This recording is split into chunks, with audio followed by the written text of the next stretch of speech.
discussion with the array of guests we've invited, which Ms. Boutle will give the bios and also lead the discussion.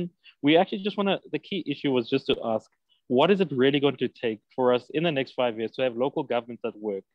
Simply looking at issues of the auto-genital reports, it's while good and acceptable, I think it's almost like a minimum requirement. So these discussions are aimed at saying, in the next 5 to 10 years, what do we really want to see local government to look like? What should we expect local government to look like from the perspective of technocrats and from perspective as you, the audience, to see what would you like in your own streets and also in your own institutions? Because I think it's something we don't really speak too much about. Reminded of a social media post where I think one of the recipients, I think it's Tami Gobena, who is an anchor on News from Africa, asked, if we had to take away the discussions about corruption and the failings of local government, what do we honestly know and what should local government look like? And I think today's discussion should actually give us an introspection about that. So without further ado, on my side, I'd like to hand over to Ms. Boutle, who will then lead today's discussion. Thank you very much, Dr. Bowe. Thank you for that warm welcome. I'd like to also just welcome all the ladies and gentlemen that are joining us on this panel discussion today. As you've heard, that this series of conversations is brought to us by the Wits School of Governance in partnership with SALGA and the Voice of Wits. We are going to be streaming on, or we are streaming on the Wits School of Governance Facebook page, so we are live there. I can see on the top right hand of my screen that we are live, so welcome to that audience. And we'll also be streaming on the Voice of Wits Facebook page live. Good morning once again to you all. I bring you sunny greetings from Joburg. If you happen to be joining us from another part of this country, you're all welcome to this webinar today on this all thought-provoking and compelling discussion on the redesigning of local government to better support South Africa's development.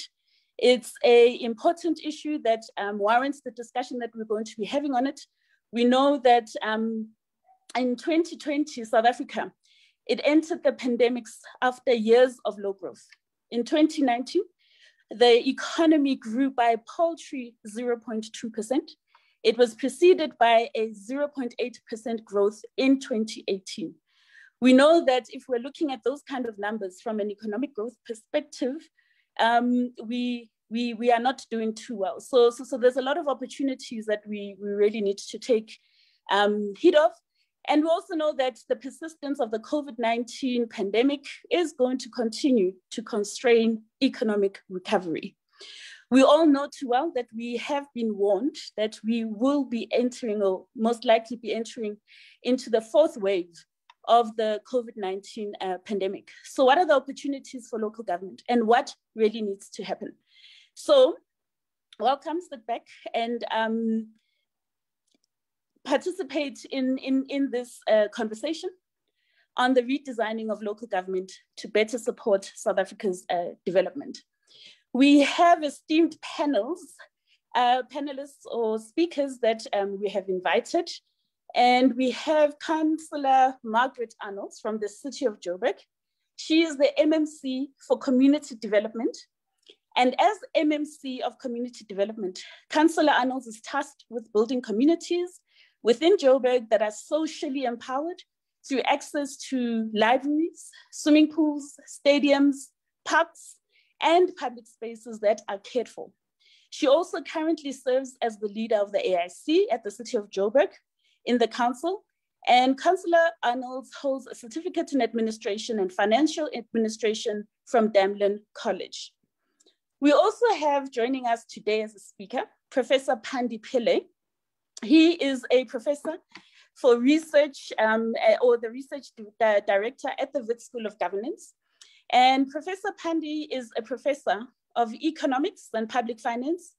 And as research director at the Wits School of Governance, he has a PhD and a master's in economics from the University of Cape Town. Previous positions that he's held include being the executive director of the Financial and Fiscal Commission, and he's also headed the policy unit in the Office of the Presidency. And he has also been a senior economist at RTI International, and has also held other posts as senior lecturer of economics at the UCT. We also have Mr. Pakstau, who is no stranger to local government. He is the MEC of Economic Development, Environment, Agriculture, and Rural Development in the Gauteng provincial government. He is the provincial treasurer of the ANC in the Gauteng. He is also a seasoned local government practitioner and is a former councillor in the Johannesburg Metro. In fact, he was the executive mayor. Tau has completed studies in public management from Regenesis Business School, and he holds a master's degree in public policy and management from the University of London. Welcome to our esteemed panelists. I am going to give each one of you an opportunity to weigh in on the topic, and you've all been allocated 15 minutes. Once that is done, we will then move on to involving our participants, and we will take questions from them and start digging into this topic that is quite compelling. We will start off with Councillor Margaret Arnolds. Councillor Arnolds, are you ready? If you could unmute yourself. Yes, I am. I'm ready as can be. Thank you very much. As ready as can be. We are in your hands, Councillor Arnolds. You may go on. Thank you. Thank you. Buhle, is it fine if I don't put on my video, or should I put on the video? If you could just put it on just at the beginning so our participants can see your face. And then as you make it, you can put it off just if that's going to assist you with the bandwidth. Okay, is that fine? That's perfect. Okay. Thank you, Buhle, and good morning to everybody, especially to our previous mayor, Mayor Pakstau, and good morning to everybody. Thanks to the Wits School of Governance, Salga, and all the organizers of this webinar. Buhle, I want to start off by saying that South Africans desire a government which will deliver to them, a government that delivers services. Nepotism, corruption, maladministration, and unqualified administrators is not supposed to be the order of the day. But we know that is what has happened, and it has exacerbated the state of many of our municipalities and where they find themselves in. And then we had this big enemy called COVID that has further exposed the dismal state of our municipalities. But COVID has also taught us how to do things differently. Now, what is it that people would like to see differently from local government, and what do they expect local government to do? They expect us to give them services which are efficient and effective.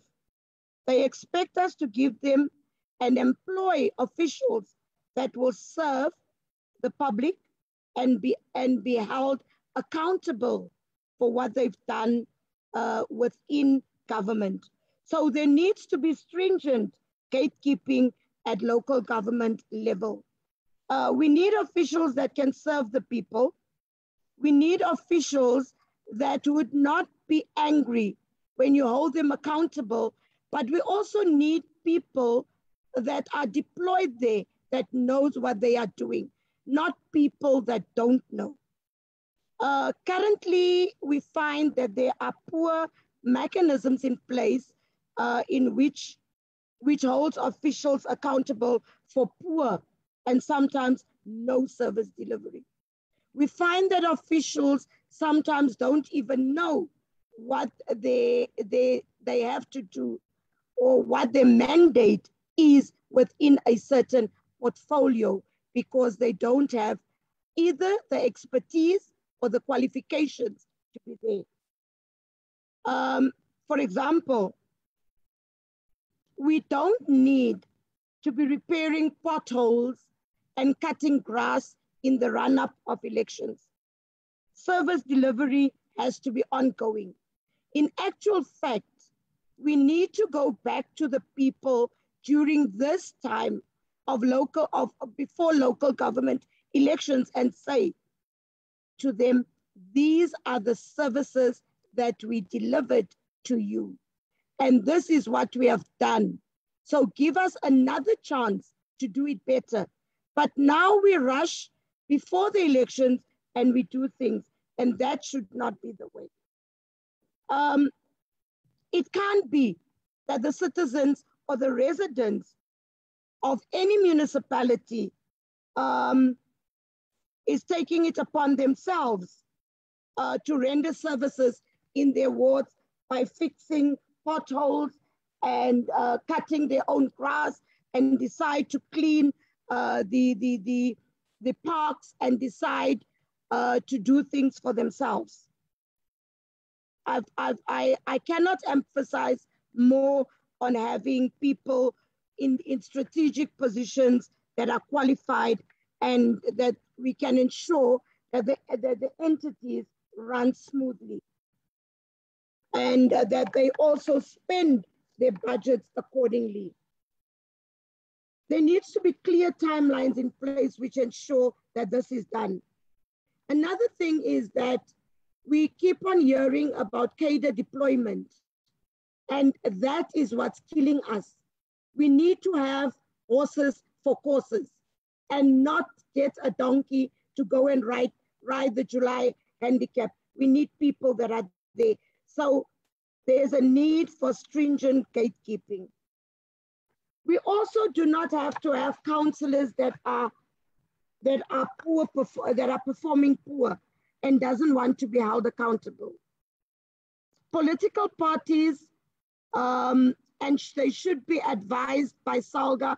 And I'm excited when I heard the president saying that we need people that are qualified and people that are able to run the municipalities, people that know what they are doing, people that actually have the qualifications as councillors to be in those positions. We need people that understand governance. We need people that understand what they are doing. Gone are the days when Margaret was an activist on the street and then was told, no, you can become a councillor because inside council, you will be educated. We need people that actually know when they get into council what they are going to do. And parties should not be shy to take out Margaret Arnold when she's not performing, whether she's a PR or whether she is a ward councillor. We should remove them when they are not delivering to the people. We need a government that is a government by the people, for the people. We need a government that is people-centered. We need a government that can prepare its people to take center stage in governance. People that are on the ground, that understands what they want and not what we are going to feed them to say, this is what you need and that is what we need.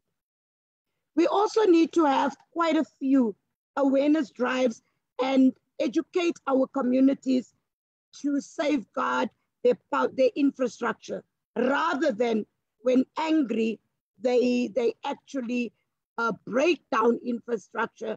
You burn a library, which you are going to need tomorrow. You hit down a swimming pool because you are unable to get the tender. We need to educate them as to processes of getting tenders, of processes as to safeguard the infrastructure, and maybe also get communities that can partner up with government in safeguarding the infrastructure, because these breakdowns and gains are the results of wasteful expenditure in government, because you find that you have to repair one pool 5 times in a financial year, and it's costing us as government, and we cannot go elsewhere and build another pool or create another park. We also need to understand that as local government, we need to use our people within the wards and within local government and in their communities to do the good there, so that they are the people that are able to run the economy of their local areas.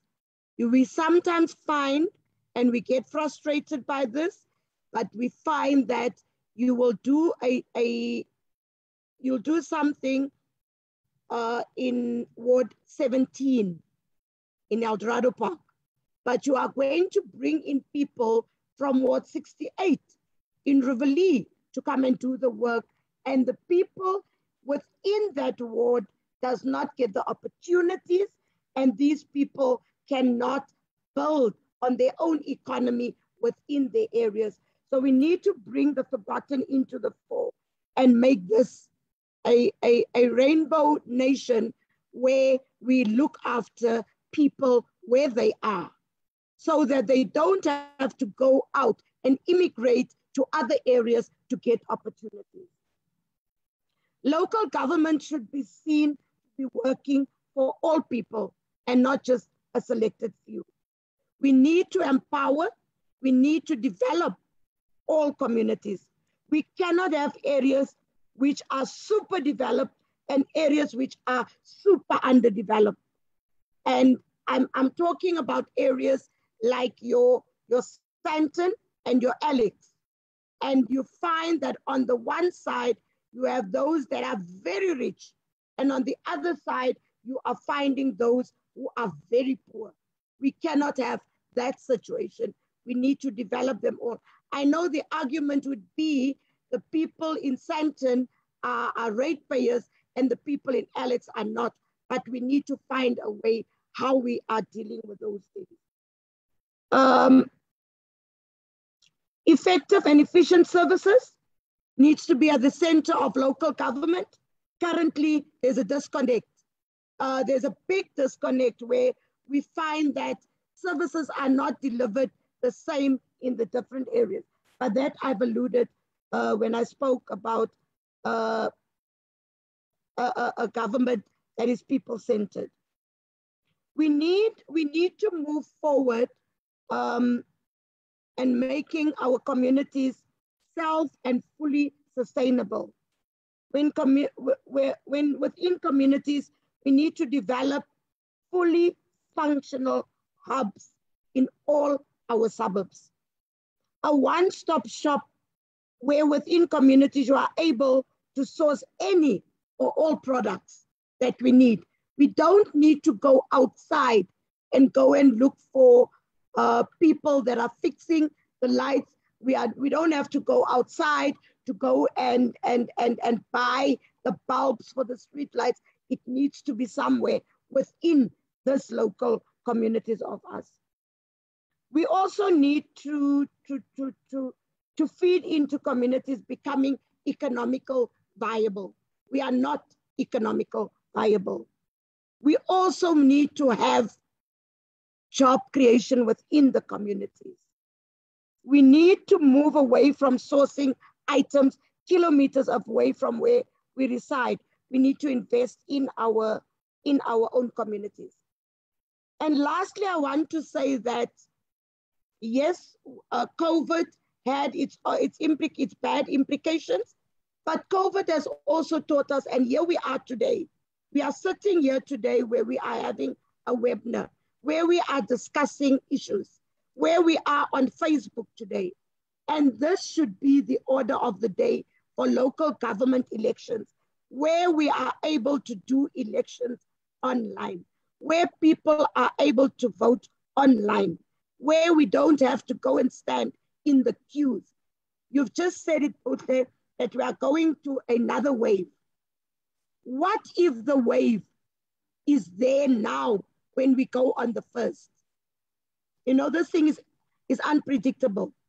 We can wake up on the 1st of November or on the 31st of October and find that the wave has arrived. But if we were going to sit in the comfort of our homes and be able to vote, it wouldn't be a problem for us. So we need to do away with the long queues. This is what COVID has taught us. We were able to fully function from where we were. And I think I'm within my 15 minutes. And I want to say thank you very much for this opportunity. I thank you. Councillor Arnold, thank you very much. Indeed, you are well within your 15 minutes. So thank you for respecting that time perspective. And thank you very much for that input that you have given us, that is saying that at the core of everything, we need to listen to what communities are saying about what they want and taking the expectations into consideration. In fact, one of the things you've mentioned is that people need to take center stage in governance. And I'm reminded by the objects of local government that are clearly set out in the Constitution. One of them says that we need to encourage the involvement of communities and community organizations in the matters of local government.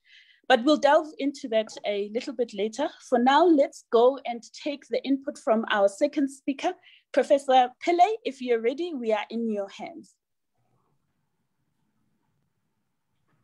Thank you very much, Chairperson. My fellow panelists and other guests, good day to you all. I am going to switch off my video because I don't want you to be mesmerized by my looks. I'd rather be focused on what I have to say. I think given election fever, the question of redesigning local government to support development in South Africa, which is the topic of this webinar. This topic is not exactly at the forefront of policymakers' thinking at the present time, because the challenges of electioneering quite understandably take precedent at the current time. However, I think the developmental challenges facing local government are well known, and many of them have been highlighted in the various debates and news items in the media, particularly at the current time. My view on this matter is that we cannot resolve the developmental challenges facing local government without assessing the intergovernmental structure as a whole. And it seems to me that a review of our intergovernmental structures may be appropriate after more than a quarter of a century of democracy. Now, the challenges facing local government, as very clearly enunciated just now by Councillor Arnold, well known. These include, I think, amongst other things, the poor quality, or indeed in many cases, the absence of service delivery, the lack of accountability of political office bearers, and indeed the invisibility, quote unquote, of elected officials for the majority of the 5-year period for which they are elected. And this includes particularly mayors and ward councillors. In addition, there is a relative absence in municipalities, both in the metros and in the small towns, as well as the rural areas. There is a relative absence of models of participatory development. In some municipalities, the IDP, the Integrated Development Plan, is an exception, but consultation sometimes takes place only on its formulation, but not on its implementation. And of course, as has already been alluded to, the issue of corruption, both amongst politicians and officials, is pervasive. And this takes place often in tandem with one another. I think it needs to be said that these service delivery and developmental challenges are not only common to rural municipalities and small towns, But as those of us who live in cities know, they are characteristic of several metropolitan municipalities as well. In short, it would not be an exaggeration to say that the entire local government system is failing. However, I don't think it is possible to quote unquote fix local government without a thorough, detailed analysis of the entire intergovernmental system in the country. I think it would not be an exaggeration to say that the national and provincial components of our system are also afflicted by many of the same challenges that characterize local government, namely policy failure, service delivery incompetence, and corruption, to mention a few of these challenges.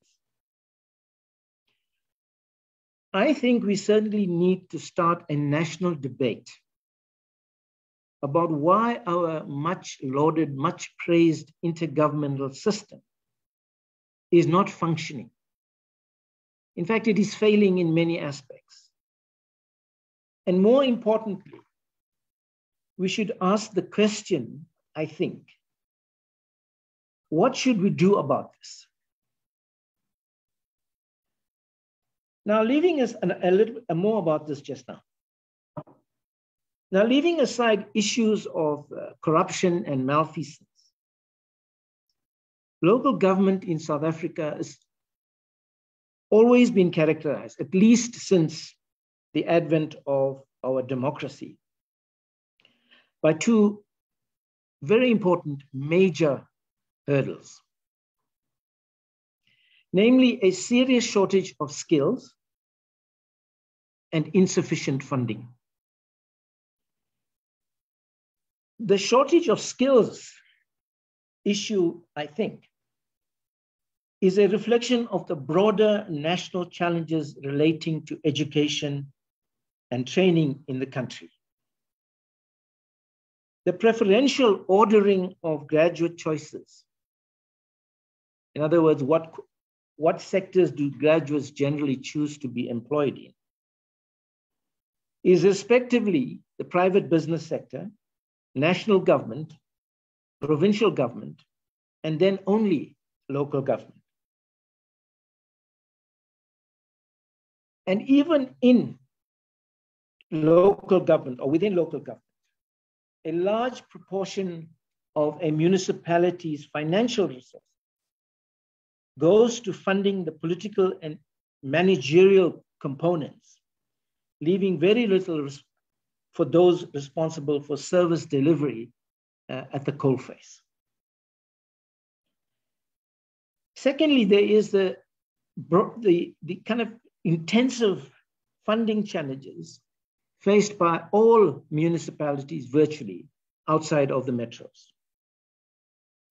It is outside of the metros that most municipalities have serious, what we call own revenue challenges, both because of their quote unquote inefficiency in terms of ability and willingness to collect user charges, but also, and very importantly, because of widespread increasing poverty in small towns and rural areas, because of the inability to pay on the part of residents who are becoming increasingly impoverished because of the state of the economy and COVID-19, amongst other things.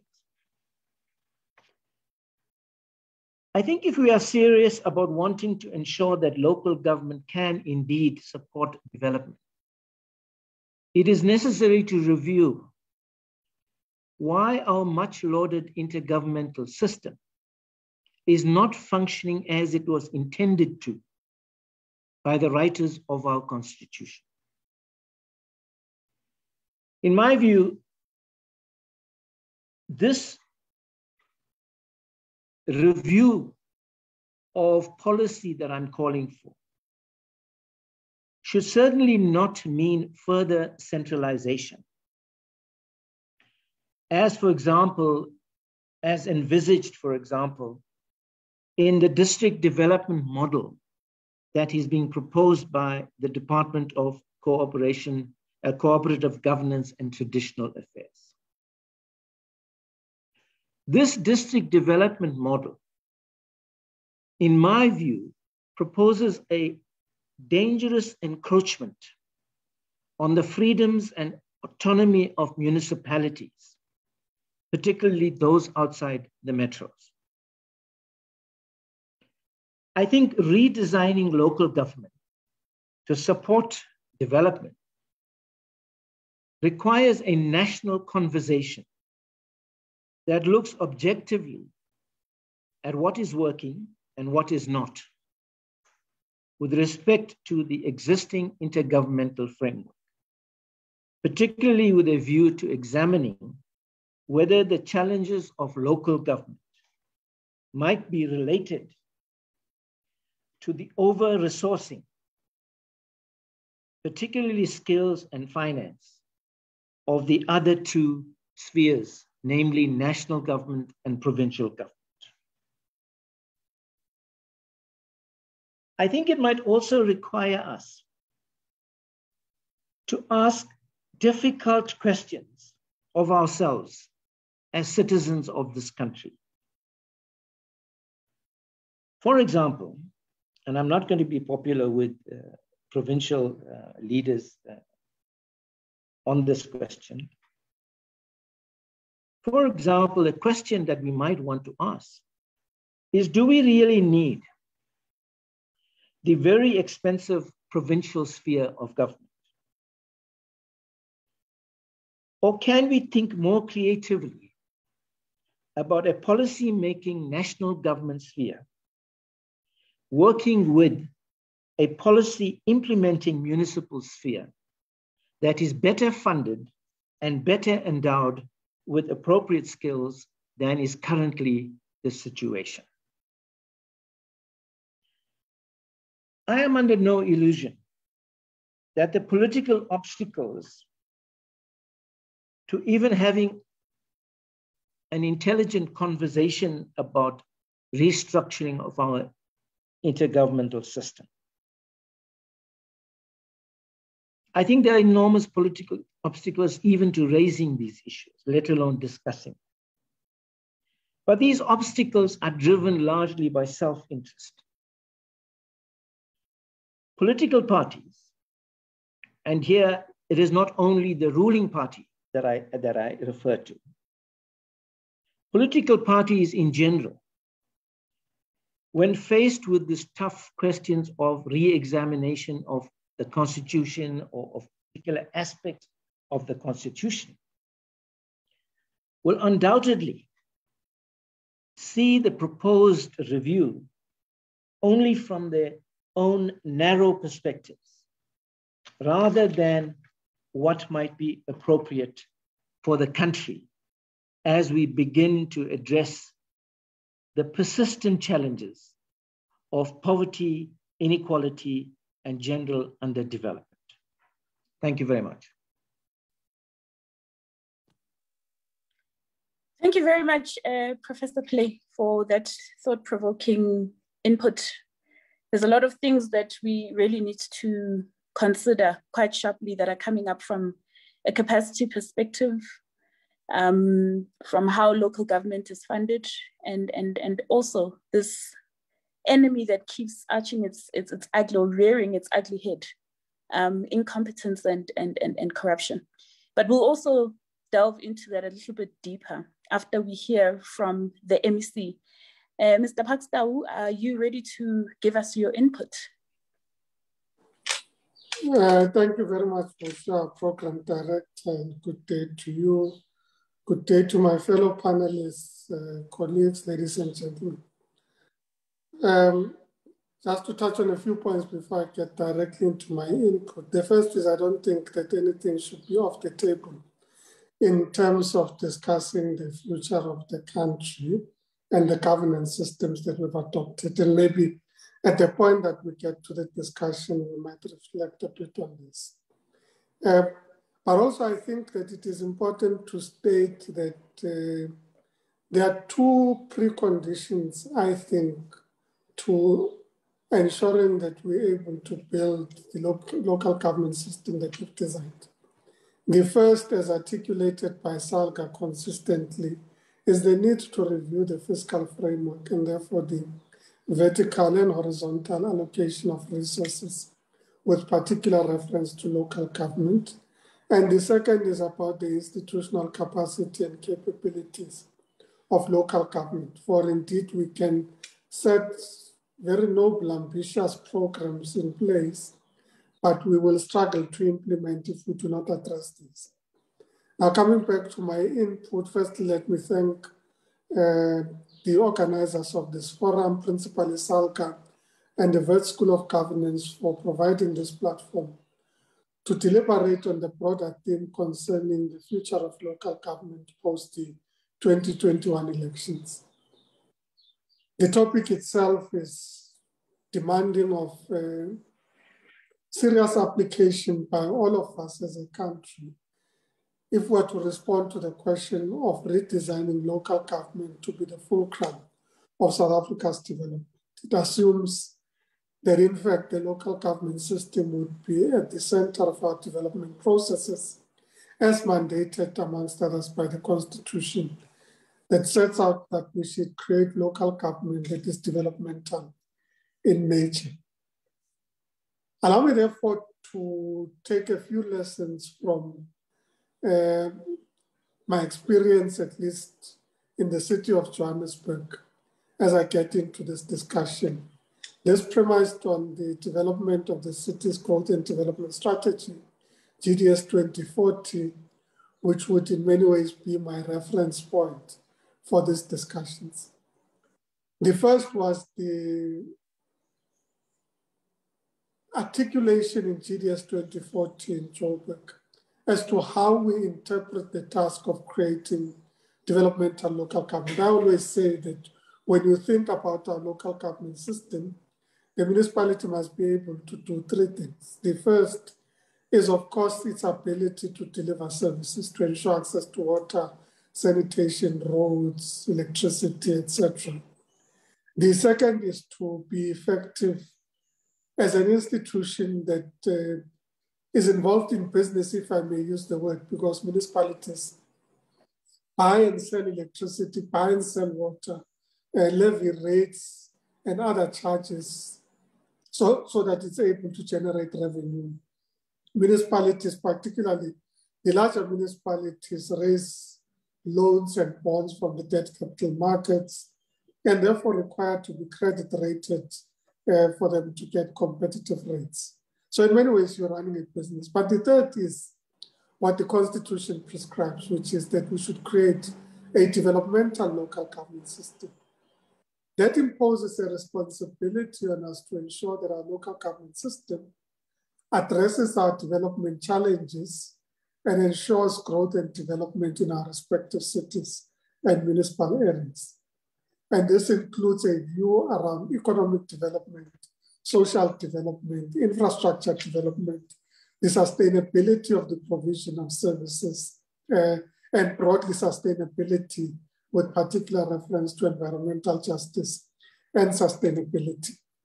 And it is by bringing all these dynamics under one roof and understanding how to prioritize in this context the developmental issues that we confront that would be able to have an effective local government system. Now, the GDS 2040 confronted us, at least at the time in the city of Johannesburg, to answer some difficult questions as to whether the models of service delivery that had been adopted are the most appropriate. And in this context, argued that we should have a developmental service delivery model, meaning that you can redesign the way in which you provide the services to, on its own, become a developmental initiative and project, not just in terms of access to services, but the way in which you design the service delivery model. And here I make the example around waste management. For indeed, you have the choice of doing round refuse collecting waste from households, compacting it in compactor trucks, dropping it off at landfill sites and burying it underground.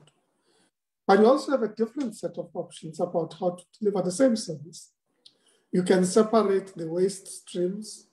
You can ensure that it is recycled, reused, and renewed, that it becomes part of economic development, that you reduce the waste to landfill and therefore reduce greenhouse gas emissions as a result of the methane gas that you generate from your landfill sites. And therefore you're meeting your social, economic, and environmental objectives in delivering the same service.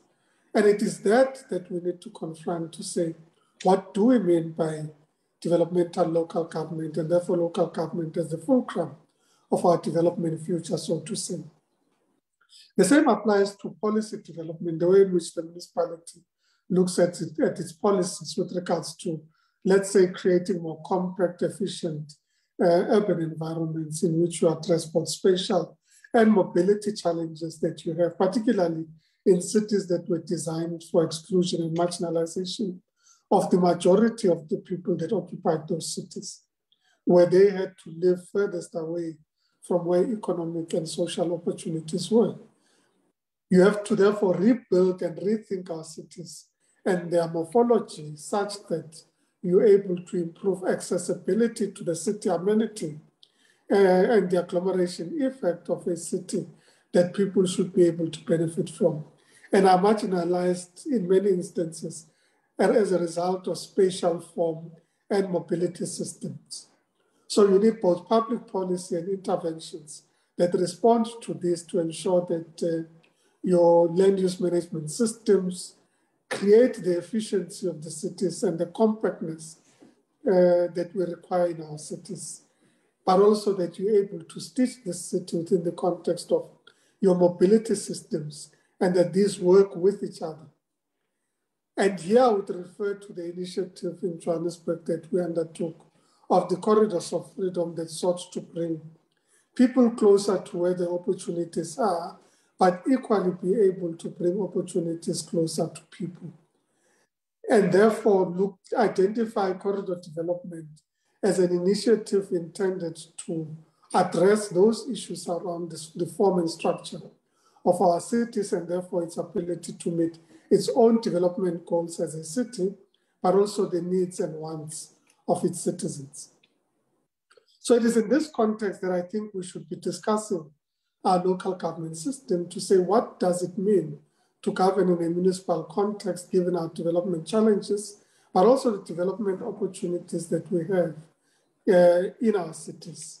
And I think that these interventions were certainly critical to trying to address issues around developmental service delivery, spatial transformation and spatial justice, environmental sustainability, and so on. But I'd like to place emphasis on one particular point of this input, because in the Gauteng provincial government, we have identified a particularly critical role for local government to play in redefining the way in which our cities function. Through the Township Economic Development Bill that's currently before the Gauteng Provincial Legislature, hopefully to be adopted as an act before the end of this calendar year, we intend to ensure that we create a framework, amongst others, to address development challenges in townships, but also ensure that municipalities are able to do a number of things. The first is we've developed a draft model bylaw that would define how municipalities can govern these spaces. The second is through the designation of what we call township enterprise zones, where these township enterprise zones would be able to benefit from what we call benefit stacking. And those local authorities, I believe, that would be actively involved in this process and proactive in taking advantage of the legislative framework, you could be able to also include rates rebates in the benefit stacking model, in as much as we're looking at bringing in other incentives that have been created at a national level, including discussions about provincial contributions to an incentives model that would create economic development and economic opportunities in historically marginalized areas in our province.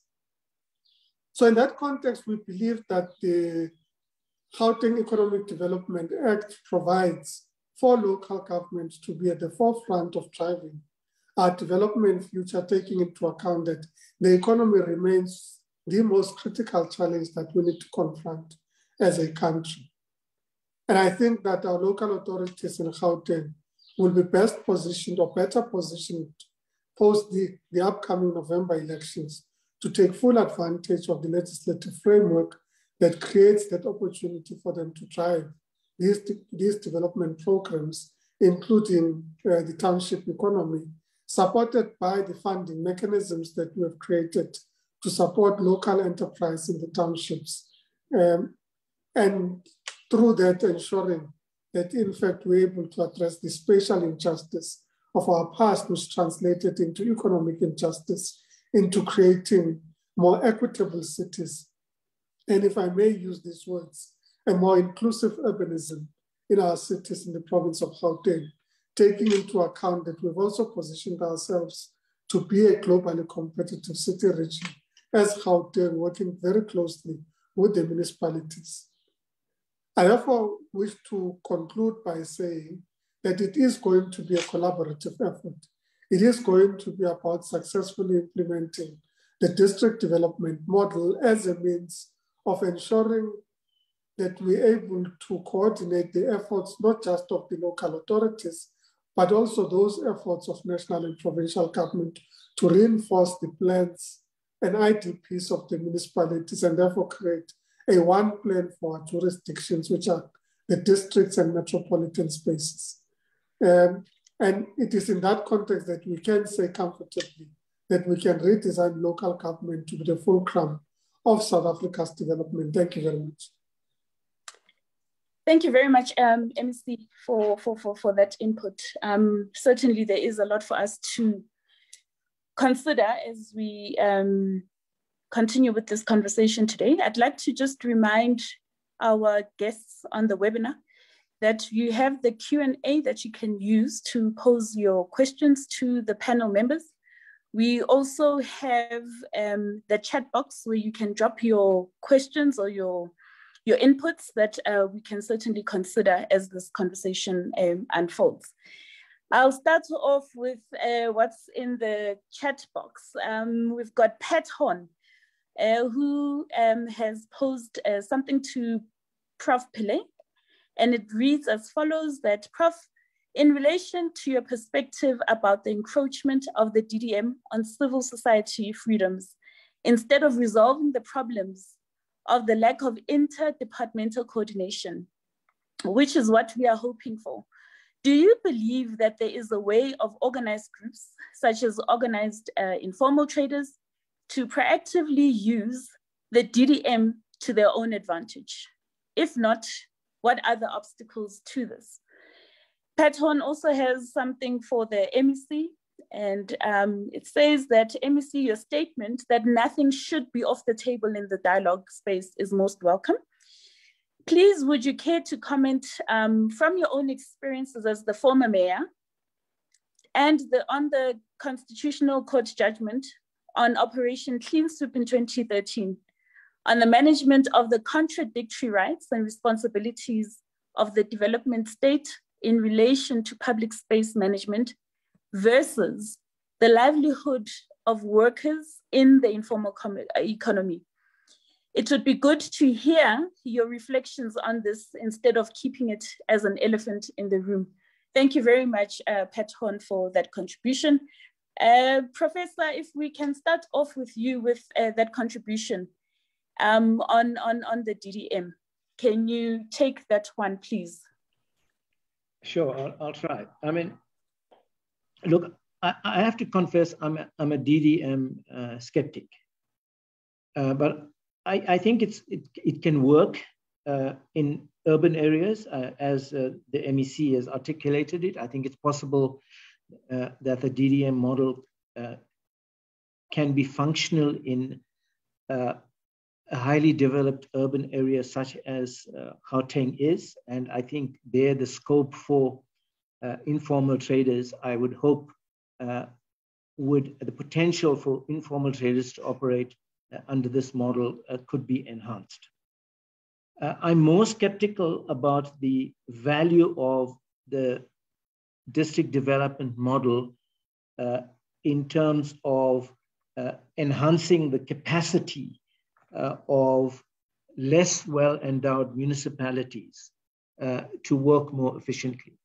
The fact that you bring in national government and provincial government to align with local government does not in and of itself mean that greater efficiency in policy implementation will come about. So the short answer is yes, I think there's potential for informal traders to be working as part of this model in the urban areas. I'm more skeptical about whether it can work outside of the big cities. Thank you. Thank you very much for that. And Mr. Tau, if you can take the question. Do you still have it? Or would you like me to repeat it? No, I think it's okay. I have it. Thank you. Thank you very much. Firstly, I should say that I think there is general consensus and there was agreement with the court that the way in which Operation Clean Sweep was handled did not meet the objectives that we had wanted to achieve. And that in fact, it translated at some point into a mechanism where traders were not given their rights to the city and their ability to trade in the city. But that has to be balanced with the reality that you do want a city that provides efficient, effective services, that you do want cities that are clean and well managed and well kept. You do want to create and facilitate trade for both formal and informal traders.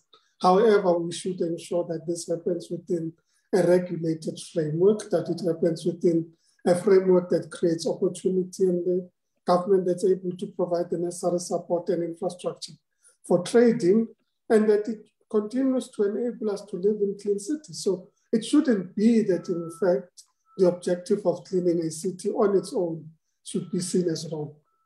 It is, of course, as I said, agreed that the way in which Operation Clean Sweep was handled at its implementation level, that we had challenges, but the objective should remain that we should live in clean, healthy cities that are accessible to all. So is it an elephant in the room? In my opinion, it's certainly not. Can I, if you allow, comment a bit on the DDM point, largely because I served as the Deputy Minister of COGTA at the point that the DDM model was conceptualized. Firstly, what was it trying to address?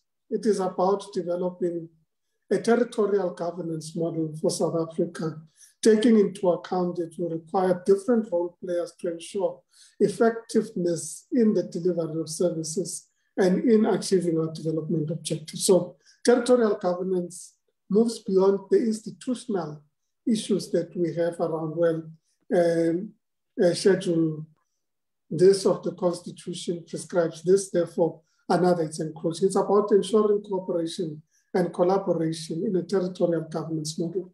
The second is to move to a point of having one plan.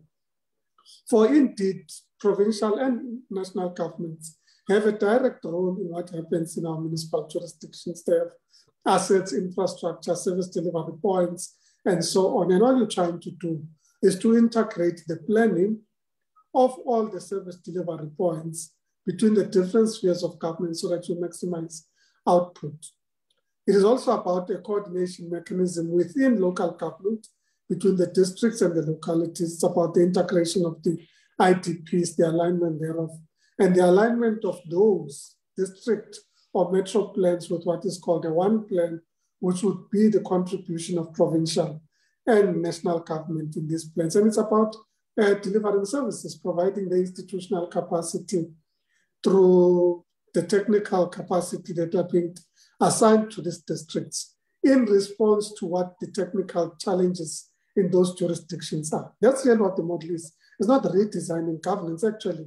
It's about simply doing what the Act requires us to be, which is an integrated cooperative governance system that functions as a seamless set of institutions that provide services to our people. Thank you. Thank you very much, MEC, for that. Councillor Arnolds, if I can bring you into this conversation. The growth and development strategy of the city, how is that going in terms of implementation and certainly in keeping up with the developmental needs of the community of Johannesburg? Can you let us in on that? Thank you, Buhle. I think MEC Parkstow would agree with me, and I'm going to be very short on this one.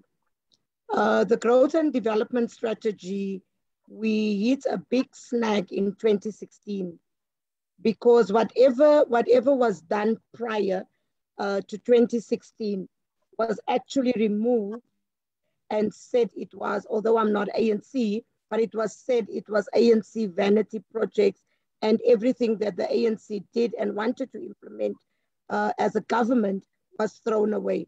So yes, we have tried within this period that we have been here for, what was it, 1 year and 6 months in local government again, as the government of local unity, to try and bring back the growth and development strategy. But we could not, because 2016 was somewhere, was a place and a time when we could not do anything and nothing happened. So the 5 years, there was a big disconnect with this. So yeah, but I think coming back in 2022, we'll be able to deal with it. Thank you very much, Councillor Arnolds, for that. And then MEC Dow, I'd like to then, based on that, pose a question that says that if we look at 2016 and the introduction of a coalition government in the city of Johannesburg has had that impact on the growth and development strategy, what is going to happen after this local government election that's going to take place on the 1st of November, where we may see more coalition governments coming into play? How can that best be dealt with, so that development is not stagnated or slowed down? Can you give us your views on that, on the role that, or the impact of coalition governments on delivery and development?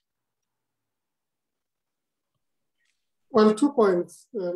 I should precede that by saying it is very dangerous to ask a political office bearer questions on the eve of an election. Well, firstly, 2 points. I do believe that, in fact, the reality of electoral outcomes and confronting that reality is something that we all have to live with. It is therefore the responsibility of the political parties and political office bearers to mature us to a point where we're able to create effective governance, even in an environment where you have coalition governments. And I think it's going to be part of the maturing of our political systems to enable us to create levels of cooperation and collaboration that does not impact negatively on development and on service delivery. The second is that the legislative framework does provide for a committee system, a PR type system, as would be applicable, for example, in a city such as eThekwini and broadly in KZN, where you have a mayoral system and not an executive mayoral system. And that is another option that we have to consider. The only thing is that the way the type of local government is prescribed before the election is done. So you can't post the election and say, well, in this instance, we'll have a mayoral committee type system to ensure the efficiency of the functioning of the political system and governance system in the municipality. But our constitution does make provision for, and legislation, in fact, legislation more specifically, makes provision for 2 types of systems: an executive mayoral system that elects a mayor who appoints the mayoral committee, or a system that is based on a proportional representation system where all become part of the executive, depending on the number of people that have been elected and the percentage that you receive. Of course, there are thresholds, there are the historic St. League systems that we used in the transitional phase another proportional representation system. So I do think it is a possibility to consider ensuring that the legislation is a bit more flexible in allowing post an election the adoption of a system that would enable governance to take place in the respective territories. Thanks. Thank you very much for that. Professor Pillay, I'd like to come back to you on the DDM and your hesitancy, or rather your uneasiness about the DDM. Now that we have some clarity from Amy Sitau, who used to be the Deputy Minister, what do you think we can do to deal with the capacity issues that are so apparent, that we keep dealing with from one administration to another? What is it that we can do, especially since you've highlighted that one of the key issues is the capacity of officials and councillors in local government? What is it that we can do so that we're not dealing with a problem where people are already in the system and we have to see what it is that we can do about them? What can we do practically to deal with the capacity issues? Thank you very much. I think that we all are critical of the capacity or lack of it in local government, and justifiably so. But we assume, or there is an assumption that because local government is inefficient, inept, doesn't provide services, etc., that national and provincial government are efficient, and they're not. And there's many examples that we can show of the inefficiency of national and provincial government. So you have a DDM model here, which is top-down, assumes that there is capacity in national and provincial government to solve the developmental challenges of local government. It is not a coming together, irrespective of what the policymakers might say. It is essentially, in my interpretation of this, national and provincial government coming to say to local government, we will solve your problems, or we will help you solve your problems of service delivery, etc. And I really don't think that that's the way to go. Okay? We have to acknowledge that the country does not have enough skills to manage a three-sphered system. Okay? The education and training system, unfortunately, is not getting better particularly in terms of quality. We don't produce enough skills to staff the private sector and all spheres of national government. So we need to redesign the model, taking account of that fact and the fact that local government, as Selga continuously points out, local government is seriously underfunded. Now, we can't get more money for local government without redesigning the system in order to make it efficient, both from a skills perspective and from a funding perspective. And I don't think, with all due respect to the MEC, that the DDM provides us with the appropriate answers for these challenges. Thank you very much. Let's just go to the questions and answers section. We have Murise Mutlonya, and she has a question for the MEC. MEC, DDM is another model developed for local government.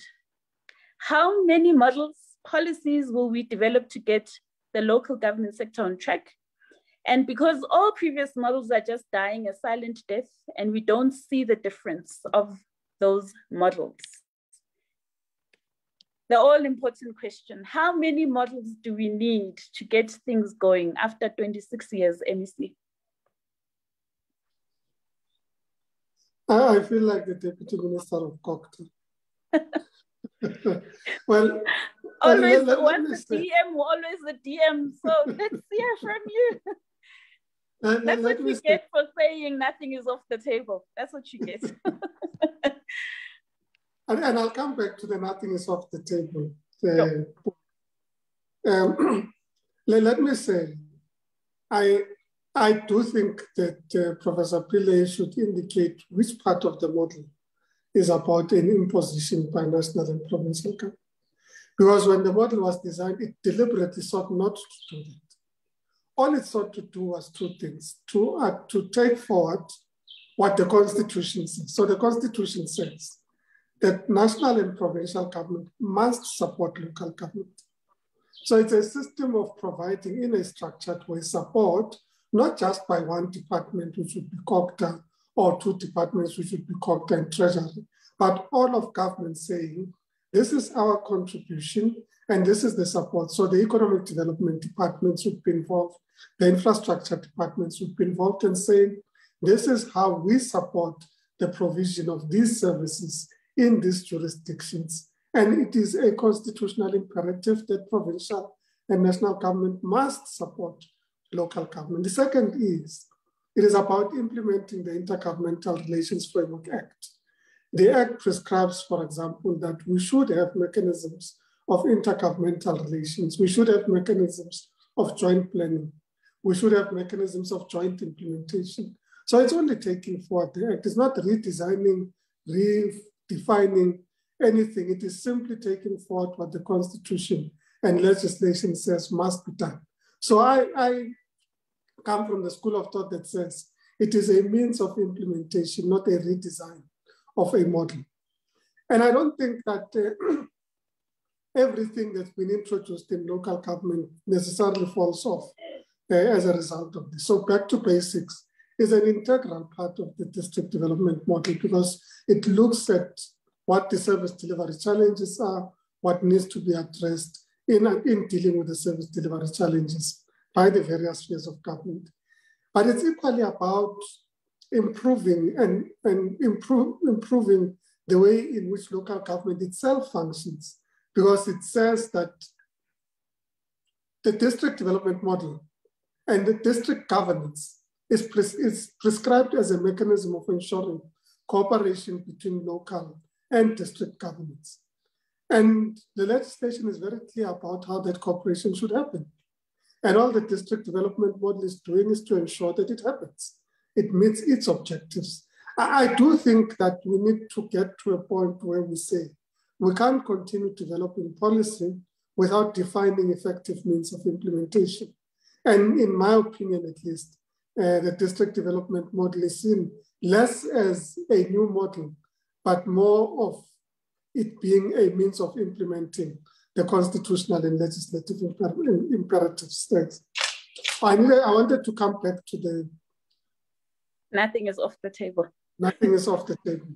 I should say, I mean, at least the political party I represent in government believes in a unitary governance system. That's what we negotiated.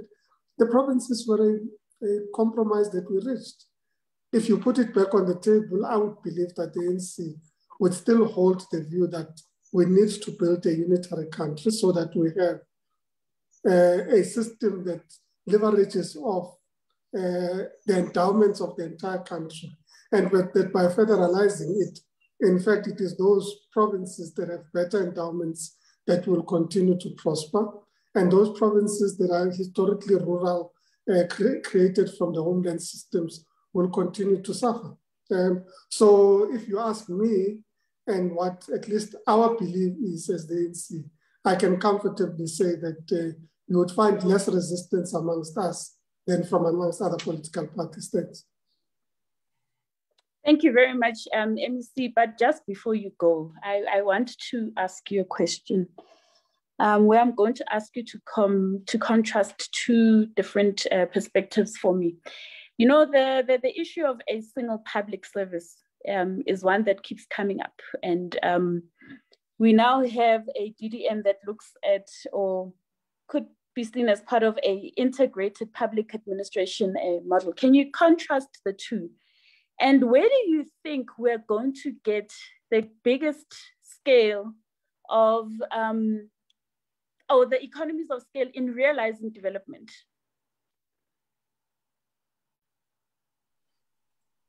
Well, first, I think that we should accept that we have two different systems of public service. We have the municipal system, it has its own structures, it has its own employment conditions, has its own bargaining councils, of course, governed through legislation.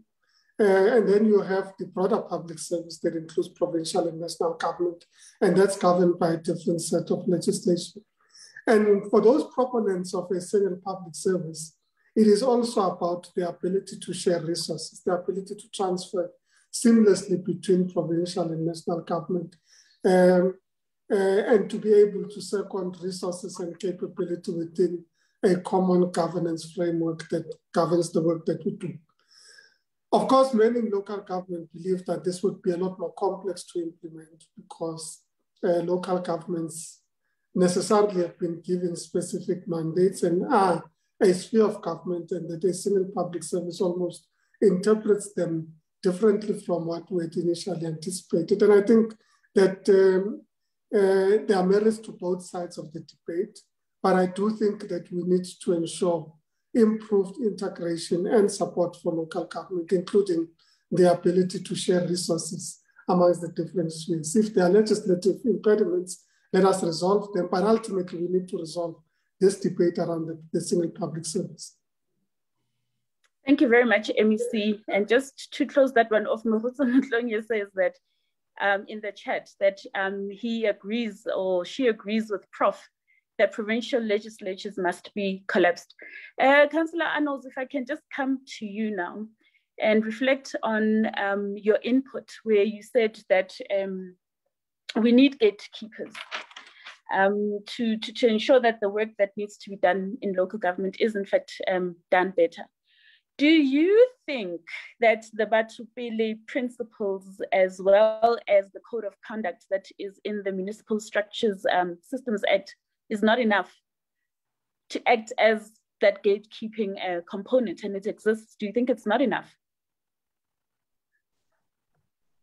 Thank you for the opportunity. I do think that both of them are enough, but the problem is with the warm bodies that are not doing what they are supposed to be doing. And because people tend to not do what their mandate is. And we've seen it within the city of Johannesburg when we came in December 2019. We found that officials were failing the politicians. They do not implement what they are supposed to implement. They don't perform as expected from them. And I do believe that as politicians and as people that are heading these departments, we need to actually ensure that these policies that are in place is implemented, and that people must be able to understand that you are not in these positions because you are close to anybody, but you are in this position because you are working for the people. Currently, we and that is the same with politicians, and it's the same thing with officials. We tend to feel that the people that elected us are the servants, and we are those that are in charge, and you cannot touch us. It's almost as if we are wearing a don't touch. You can't touch me because I am Margaret, the politician, and you just need to come back and vote again for me. We forget that. So we need to look at how we as political parties and as government implements and make certain that the right people are there and not people that will not do what they're supposed to do. So it's difficult, but it needs to be done. It needs to be definitely be done, that we have proper gatekeepers and people that will ensure that people do what they have to do and work according to policy. People are saying, how many times are we going to redo what we have done in the beginning? And that is a good question. But what we need to do is to get the right people in place people that will do, people that has the passion to serve their people. Thank you very much. MEC Tau, can I bring you into the conversation again and ask you on your thoughts of a principle of earned autonomy, where, for instance, the highest performing municipality is subject to less central control, for instance, and is allowed increased operating freedoms? And do you think we can look at a devolution and delegations of functions to incentivize good governance and high performance in municipalities? Because all municipalities are not the same and they can't deliver at the same capacity. So what do you think about this principle of earned autonomy? I think it is a welcome principle. In fact, it is in line with the South African Constitution. Because the South African Constitution actually is very bold in this regard. It says that if a municipality can demonstrate that it has capacity to perform certain functions, those functions must be delegated to municipalities. We haven't explored that part of the Constitution adequately as a country. So a municipality can apply and say, well, we think that we have the capability and capacity to do primary education, and these are the reasons, and this is the evidence that we're presenting to demonstrate that we can be able to do that, and national government must delegate. But I'm saying it's something that I think will evolve over time as the institutions become more capable of performing their current executive functions and therefore able to take on additional executive functions, that would be able to happen. But the principle itself is certainly something that we should continue to support, because it enables us to have a system where local government can firstly demonstrate its capability, and on the basis of demonstrating it, improving the ability to deliver services at a local level. The principle must be that where services can be developed at a local level and can be administered at a local level, that we should be able to achieve this. That's at least the way in which we have designed our constitution and governance framework as a country. Thanks. Okay, thank you very much. Your thoughts on that as well, Professor Pandi Pillay? On the principle of earned autonomy, what are your views on that? Look, I think that the Constitution speaks about cooperation and autonomy. And I think that, as municipalities develop, they must be given full autonomy. So I'm very much for what you are asking for. But I also think that I want to come back to this question of efficiency. Right? There is this kind of pervasive notion that the only sphere of government that is inefficient is the local government sphere. And I mean, it goes without saying that provincial government is equally guilty in terms of service delivery.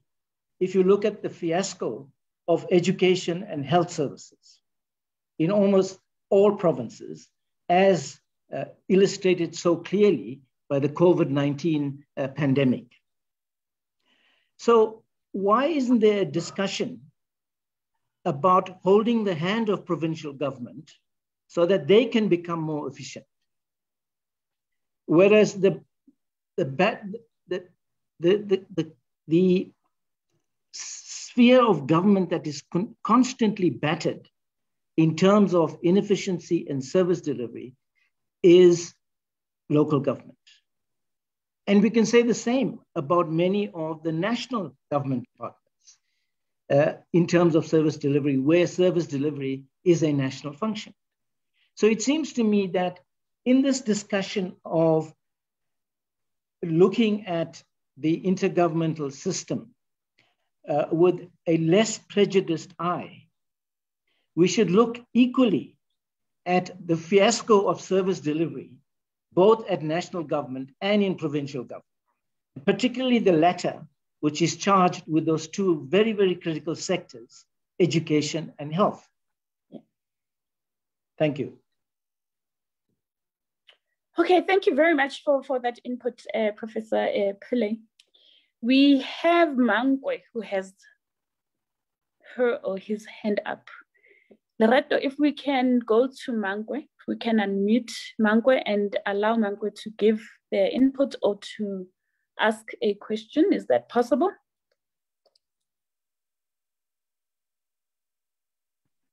Mangwe, you can unmute yourself.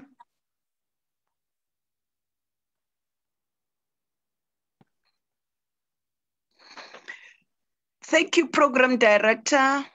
Quite interesting discussion today.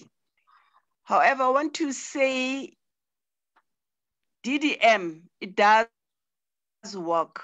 But one would say, let's look at the pilot municipality that are taking place currently. I know there are 3 municipalities. There was a session where they were giving us the feedback. And I was quite impressed to see that DDM can work, and DDM does pull along all the stakeholders to make sure that services are provided within that geographical setting of the municipality. But one would say MEC Pakstau can elaborate more on that. I know there's Limpopo municipality, which is actually doing the best as compared to the other 2 in terms of the presentations that were made sometime last year. But one would clearly say DDM does work. The issue of the skill, it's around all the MMs making sure that correct people are being deployed to the correct positions. So if that can be looked into, I think all municipalities can perform better, because we keep on saying ethical leadership, whereas people don't have the necessary qualifications to deliver in terms of local authority. Thank you, Program Director, for arranging this session. Thanks. Thank you very much for that input, Mangwe. Indeed, there are 3 pilots that of the DDM, namely the Waterberg District. We've got eThekwini Metropolitan Municipality in KZN, and we've also got OR Tambo that is in the Eastern Cape. And those 3 municipalities are the ones that formed the initial pilot for the implementation of the DDM. You mentioned, Mangwe, this issue on skills.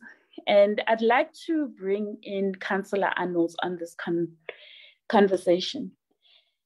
Why do we consistently have the wrong people being deployed? Why do we have the wrong people being employed in municipalities? I'm asking this question also against the backdrop of the Public Protector's report yesterday that came out on a municipality in the Northwest. Scathing report that also hones in on the deployment of people, which looks at nepotism and people who are not skilled. Who is gifting us with these people that are not skilled, and why? And what needs to be done? Why are we being gifted with people that are not skilled and that can't do what needs to be done? Is that not what is holding us back from using what is already in place in terms of the levers and the instruments within local government, including the DDM, from actually unlocking development at the rate at which we need to see it happening? Councillor Arnold. Thank you very much, Butle. I think I might be killed for what I'm going to say. And I know I'm not even popular with what I'm going to say within my You're protected within my own political party. Thank you very much, Butle. Butle, I believe that you cannot employ people in certain positions if they are not qualified or if they don't know anything about where they are going to be positioned. I believe that you need to employ the right people in the right position. You cannot take Margaret and let Margaret be a doctor, because Margaret does not understand and she has never studied to be a doctor. You cannot take Margaret and let Margaret go and be a chairperson of an organization, because Margaret will not be able to chair. Margaret will be able to say, I can bring in so much money for the organization, because that is where the strength lies. And that is what we need to do. We do not have to deploy our own cadres to positions, because that's where we mess it up. And we can, because we deploy the wrong people there. Yes, we can deploy them, but if they are there and they know what they're going to do.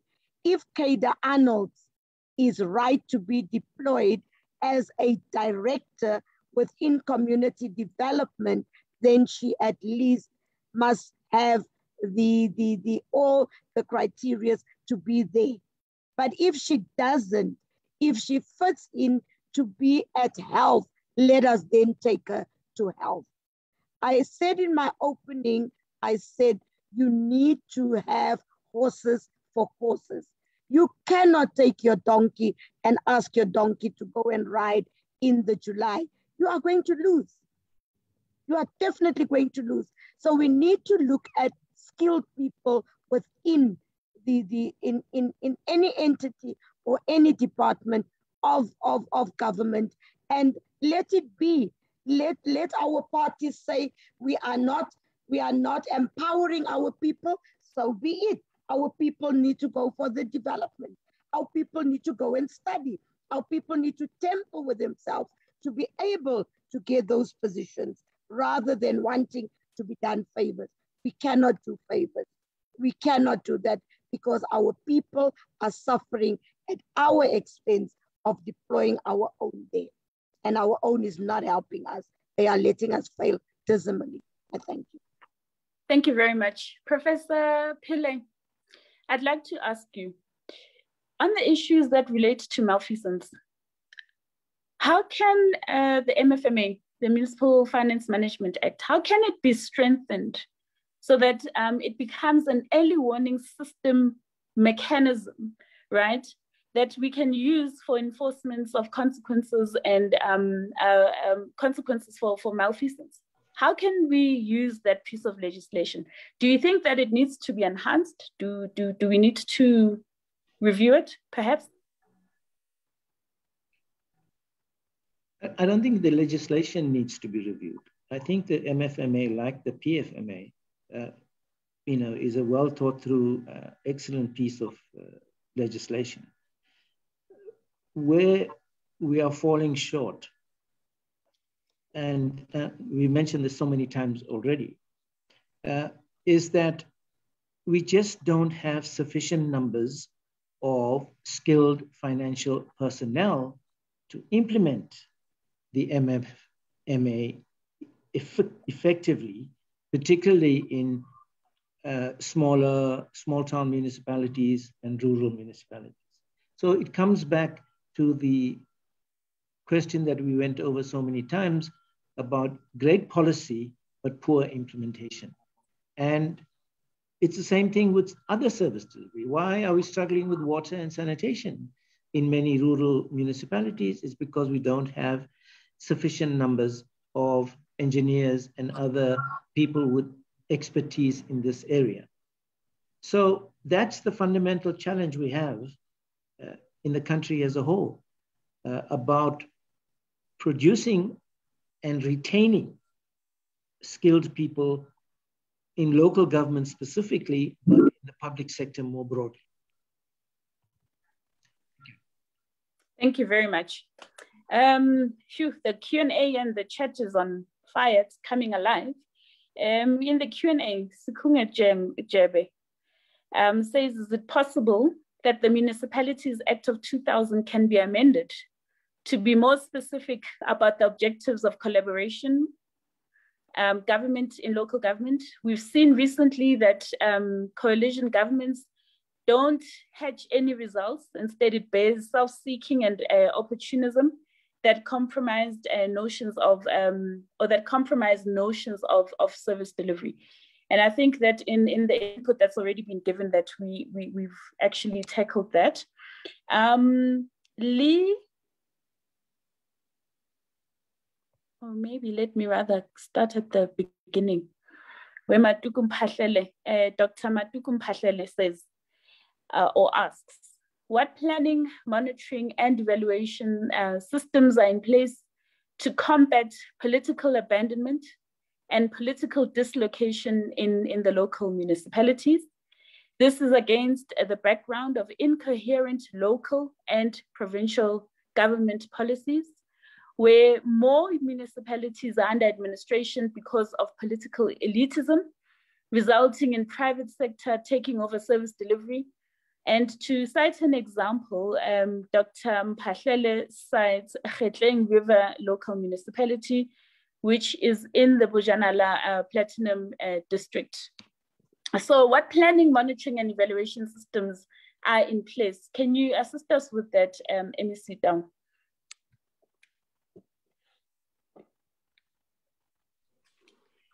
Thank you very much once again. I should say that there is a bill on the ISME bill, the Monitoring, Support and Interventions bill on local government. It seeks to streamline the way in which support is provided. And it does a number of things. It says, amongst others, that the first obligation of the other spheres is to support. Intervention can't come as the first thing that you do when a municipality confronts challenges. Then there is an obligation for continuous monitoring, including self-monitoring of local government, and in many instances, the obligation by local government to themselves say that in these areas we require support. And then intervention becomes the last option that you consider. And I think that our collective contributions to this legislative process will enhance the way in which it is written. Of course, it won't be sequential depending on the nature of problem that you confront, but it creates a different framework for the way in which we provide support, monitor, and intervene in local government. So I do think that the point that's being raised is generally acknowledged by all parties. The only issue was in relation to provincial government, whether that is the designation of COGTA or whether that is done by the Department of Public Service and Administration. As I understand, because I haven't been there for almost a year, those matters have been resolved between the two departments, and the bill should be able to go to Parliament for consideration. The issue of incoherent policies, I think, is something that is in line with the point that's being raised to say you require a degree of coherence and a common understanding as to what support systems do you provide, at what point do you intervene, what is your eligibility criteria, if I may use the word, for you to determine which municipality is eligible for intervention, and when does that come, when does it come out of intervention. One of the things that we observed is the extent to which, in fact, there are systemic and structural issues that affect local government that even interventions are not going to help. So if a municipality's revenue base is not solid, no amount of intervention is going to solve the fiscal problem. You have to review the fiscal framework and therefore the resourcing of local government to enable it to provide its executive obligation in terms of service delivery. And I think it's something that we need to continue emphasizing. The fiscal framework must match the mandate of local government. And local government's mandate is to provide the most basic amenities that we interface with. If you think about it, when you wake up in the morning, you switch on the light, you're interfacing with your municipality, you go into the shower or use the water or the tap, the toilet, you're interfacing with your municipality. So your most immediate experience is as soon as you wake up in the morning, you get to interface with your local authority.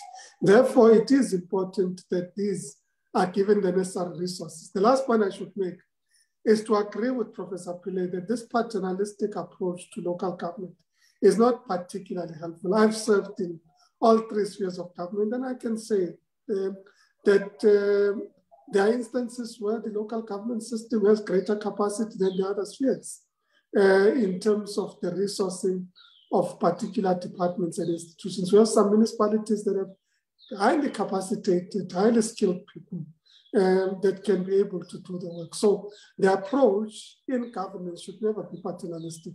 We should acknowledge all these as spheres of government with their respective responsibilities and duties. Thanks. Thank you very much. If I can also just go back to the chat room, where Lee Penega, I hope I am not butchering your surname, says that, or makes a passionate comment that says that the capacity building system is far, far more complex than one imagines. According to the GTAC Paris study, which was recently completed for National Treasury, just bashing municipalities is also not the answer. Significant challenges were found related to how capacity building is done by all spheres of local government. Even the term capacity building is no longer appropriate in the South African context, when capability development is what is really needed. It seems timely to have a new conversation on what capacity building is, right? And what it needs to be. So he thanks us thanks the speakers for a interesting talk. Thank you very much, Lee, for that. Tulani, I see you've read the PP's Public Protector's report on Dislocation municipality. What is the recourse on such a scandalous behavior, considering that it has gone on for long without any consequences? So those are the issues that are coming out from the chat. So I want to delve into another part, just because we're running out of time. I think it was true what I was saying at the beginning, that this topic is big. It can take us to all corners of the world in terms of discussion. But one point that I don't think we have really spent enough time on is how can we use innovation, or how can innovation play a bigger part in unlocking development? Prof. Pillay, if you can just give me your brief thoughts on that. And especially since we are in the context of the fourth industrial revolution, what is it that we can do to incorporate the use of big data, robotics, artificial intelligence in unlocking development, and not just looking at the policy perspective, but from an innovation perspective, what can we do better? Well, the simple answer is, who can be against innovation and technology? With respect to what we need to do, and it doesn't matter which sphere we're talking about, not enough of the potential of the 4IR or of digital technology or whatever has so far permeated the public sector. Okay? And I think it can only get better. I think we need to inculcate a greater awareness. There's often resistance on the part of public servants to technology. We need to change that kind of mentality. But I think it's particularly important with regard to one aspect of what local government should be doing that we haven't touched on. We talk about local government almost always in terms of it's there to deliver basic services. Well, local government needs to do more than that. It needs to, for example, be the source of local economic development. It needs to enable the country to get to grips with the challenges of economic growth and broader social development.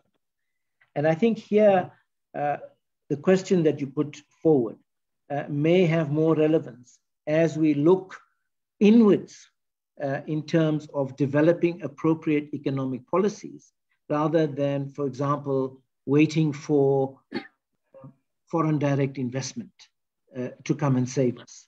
That we need to be developing more innovative policies around economic growth and development.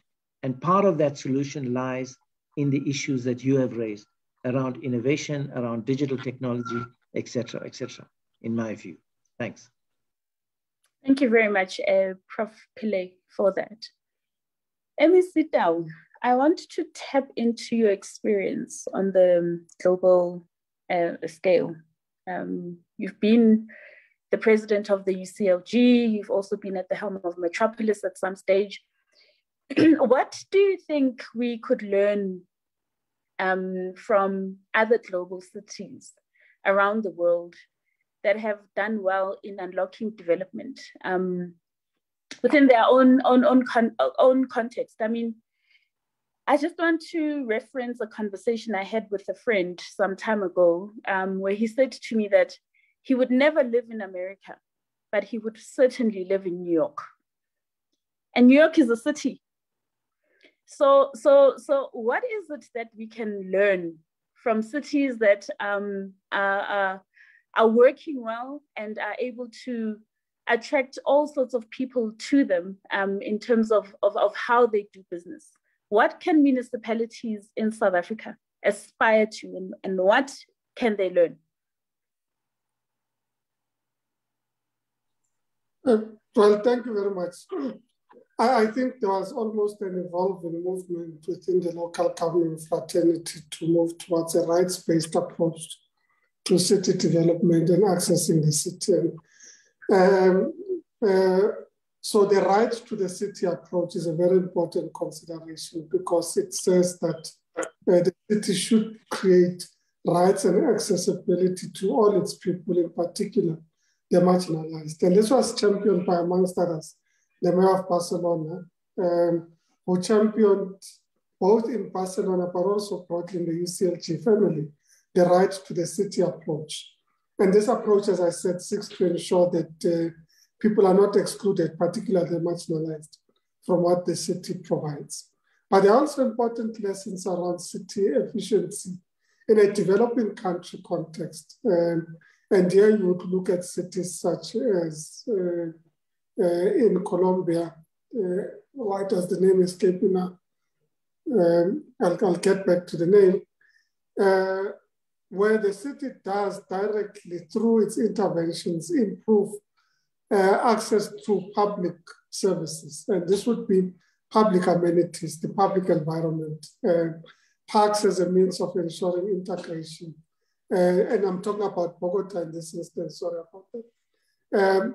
But also about mobility. I mean, that's one of the cities that champion the BRT systems, learning from places such as Curitiba and others about improving mass mobility and mass transit systems in the city, and using this as a means of ensuring that you create greater access to the city. So I do think that there are important lessons on how you use your public policy and urban design systems more effectively to ensure that you improve the city living and access to the city. And as I said, a right to the city approach.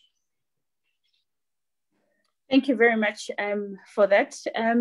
Looking at time, colleagues, I'm going to move to wrapping up this discussion. I'm going to give the speakers an opportunity to give us their closing remarks, but also just to take from Lerato, who's made a comment in the chat, where she says, Dumelang, and thanks for the discussion. Can one ask, why are people or civil servants jettisoned to provincial and national government without first having served and proven themselves at local government?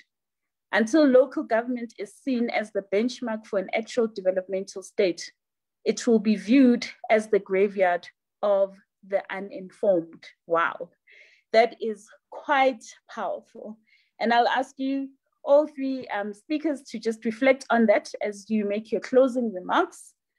I will start off with you, Councillor Arnolds, if you could move into giving us your closing remarks on the discussion, and your 5 minutes starts now.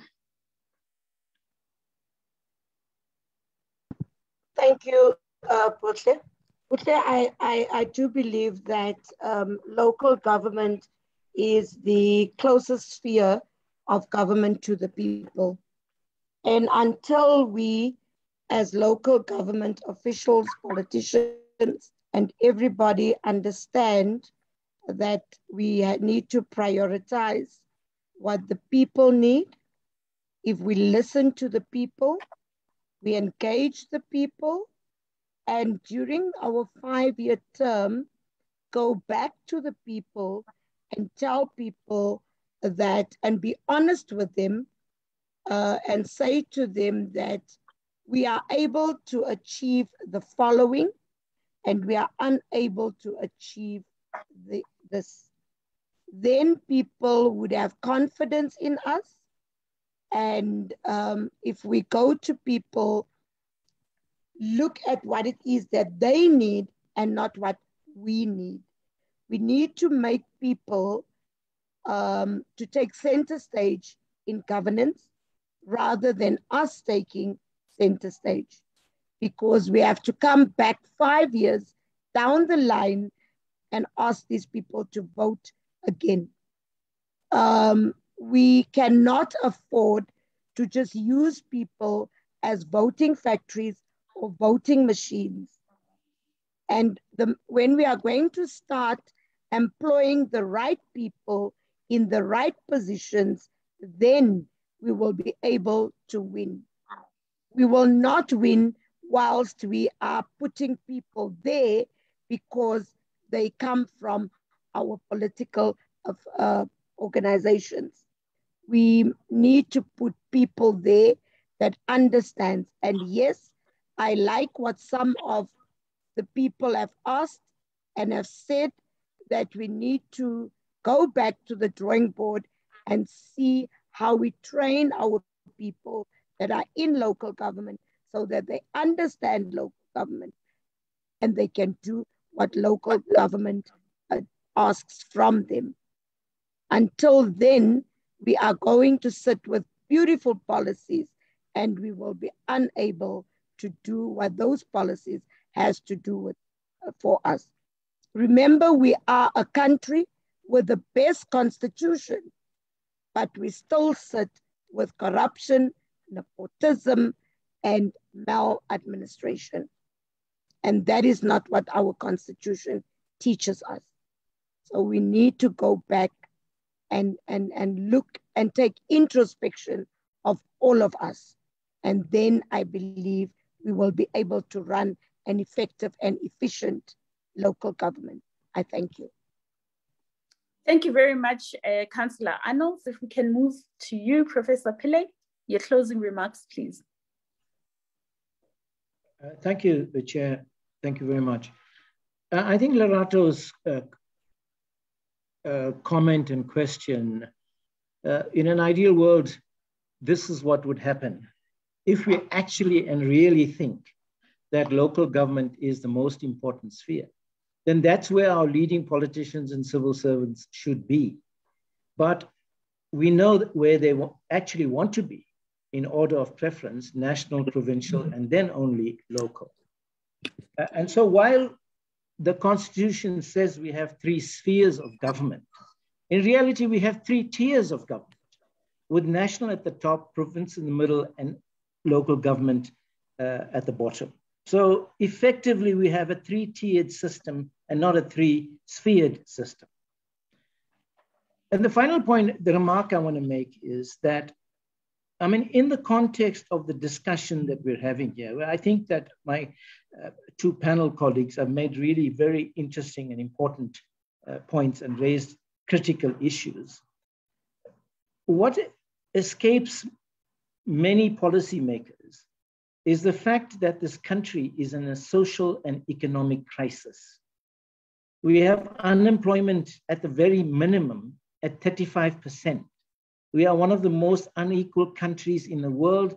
Poverty is increasing on a daily basis, and economic growth is not appearing anywhere in terms of the kinds of levels and rates that we need to absorb the unemployed.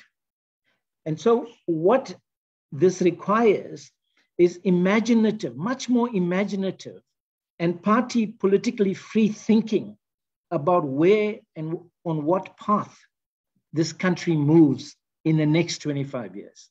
And unfortunately, we don't see any of this innovative thinking. It's more of the same in the forlorn hope that things will get better because things have to get better. And I think that kind of thinking is not going to lead us out of the abyss that we're currently in. So I'm sorry to end on this negative note, but it can be quite depressing when we think only in terms of these challenges lying at this kind of bottom sphere of our system. Thank you. Thank you very much, Prof. Pillay. If we can move on to you, MEC Down, to give us your closing remarks. Thank you.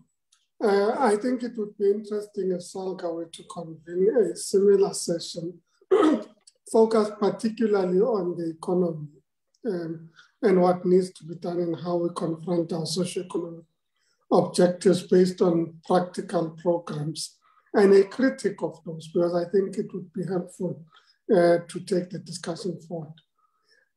Just picking up from the point that Lerato raised, I have seen witnessed a number of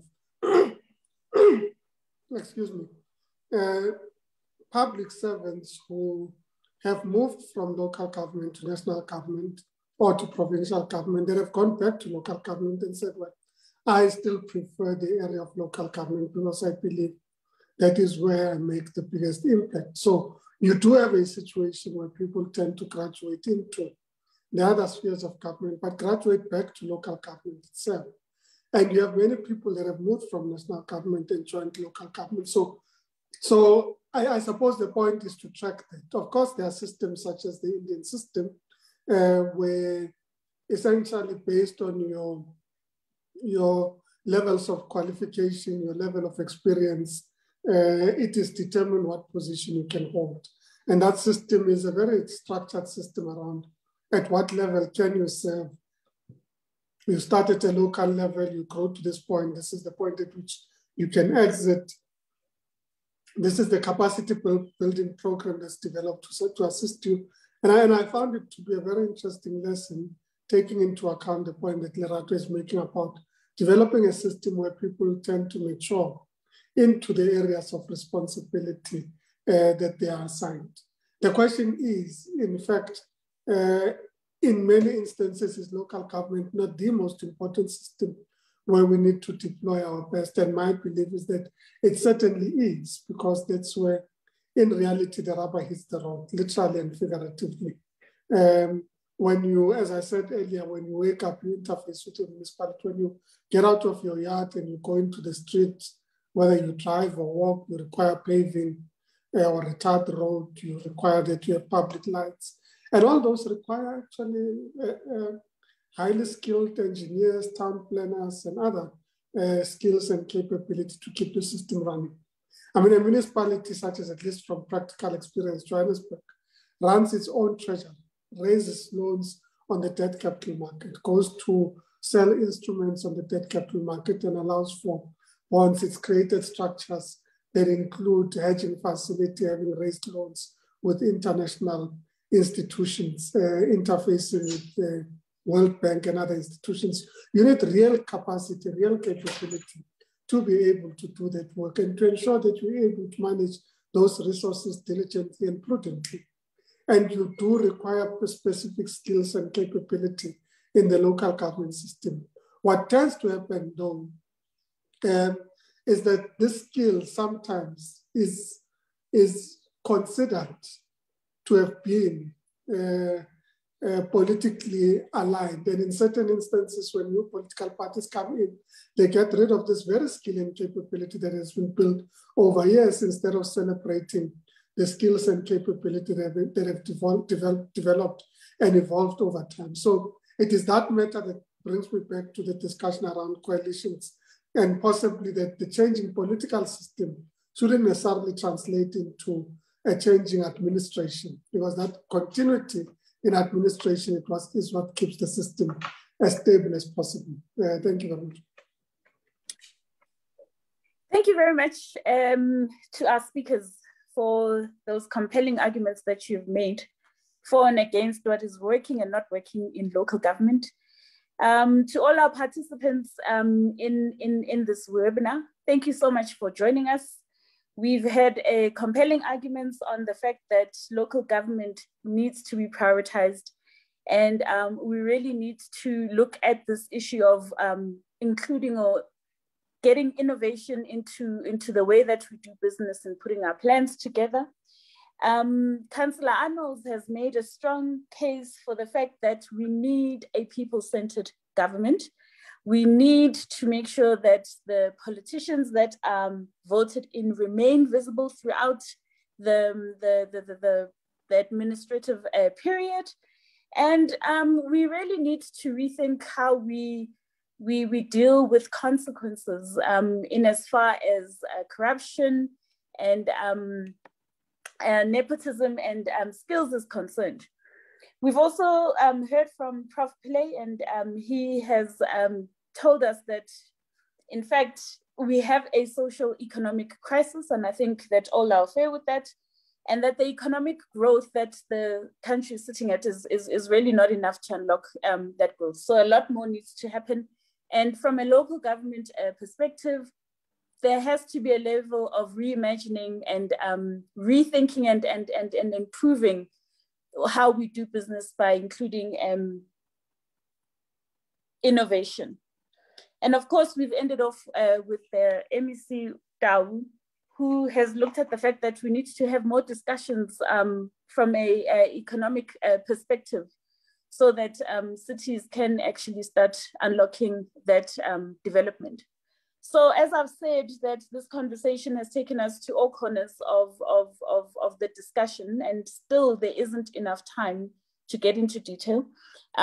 Just to remind you that this is not the end of these dialogues. Once the elections are concluded, there will be a space for us to bring in other voices to have this discussion on actually looking at what it is that we're doing and getting on with it, so that the people of this country are better served. So you've heard from the speakers, you've heard the discussions and the opposing views in certain instances, and right now it is for you to make up your mind on what needs to happen in local government and to take it back to your areas where you can start influencing what needs to be done differently and what we need to do more of. One thing that we can all agree with is that local government is at the coalface of service delivery, and it needs to be prioritized and it needs to be taken seriously. Thank you all for your time. We have another dialogue that is going to begin at 2. And if you are joining it, you are asked not to, well, you have the choice to log off and log on back again, but you can also stay on and wait for that dialogue to begin at 2 o'clock.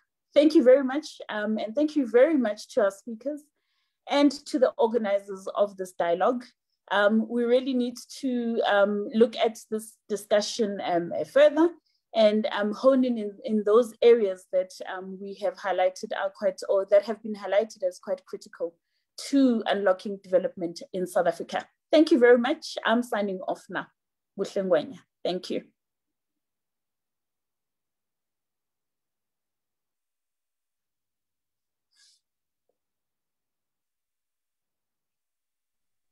Thank you.